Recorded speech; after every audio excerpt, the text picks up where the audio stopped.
taliyaha xabsiga dhexe magaalada Burco Axmed Geelle Oday iyo gudoomiyaha jaaliyada ka soo jeeda gobolada dhexe iyo magaalada Muqdisho ee ku dhaqan magaalada Burco Cali Xirsi Cabdi Cali Oday ayaa walaac weyn ka muujiyay xaaladda nin dhibana oo dhimirka wax ka qabay isla markaana u xidhan xukun dil uu ka geystay gobolka Togdheer ruuxan dhibanaha oo muddo 8 sano maxbuus ahaa ayaanay jirin cid iyo la soo xidhiidhay madaxda xabsigaasi lamana garanayo cidda iyo deegaanka uu ka soo jeedo dhibanaha ayaa sheegay inuu ka soo jeedo gobolka Hiiraan ee Soomaaliya taliyaha xabsiga dhexe magaalada Burco iyo gudoomiyaha jaaliyada magaalada Muqdisho iyo gobolada dhexe ayaa ugu baaqay bulshada Soomaalida inay gacan ka geystaan sidii looga bixin lahaa diyada dilka uu hore u geystay isla markaana looga daweyn lahaa xanuunka naafeeyay dhibanahaasi anoo ku hadlaya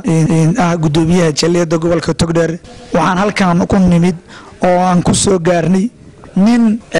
ku xirnaa muddo 8 sano oo asagoo xanuunsanayo nin waalana nin ku baxay ninkiina ilmo agoona ka tagay ayaanu nimid jeelka saakay muddada 8 sano ku xirnaa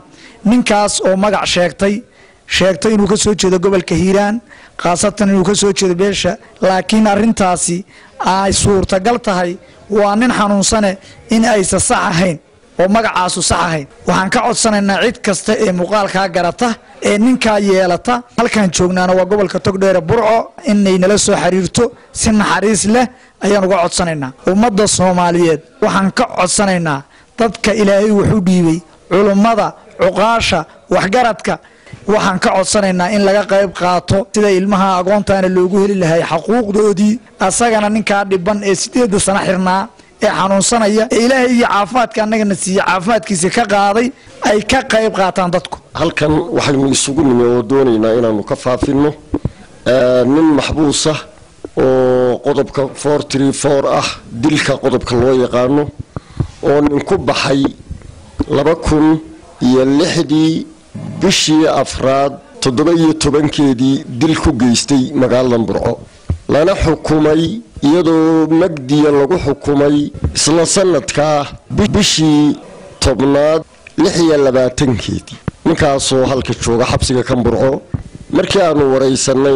magaalada Beledweyne ku dhashay halkan waxa ila jooga odayaal iyagoo arinta ka wardoonaya ya halkan ugu yimi ninkaas ilaa muddada halkan uu kiisku ka dhacay ee la xiray ilaa maanta baafin badan baanu ku sameynay oo yani sidii loo garan lahaa ma hayno waxna yiraahdo waanu garanaynaa ninka meel noogama soo jawaabin wax warho aanu isleenay faafintiina way ka dhinaayeen inkastoo aanan media saaka ka warkasii deynin runtii ma jirin xamar Beledweyne dowla berde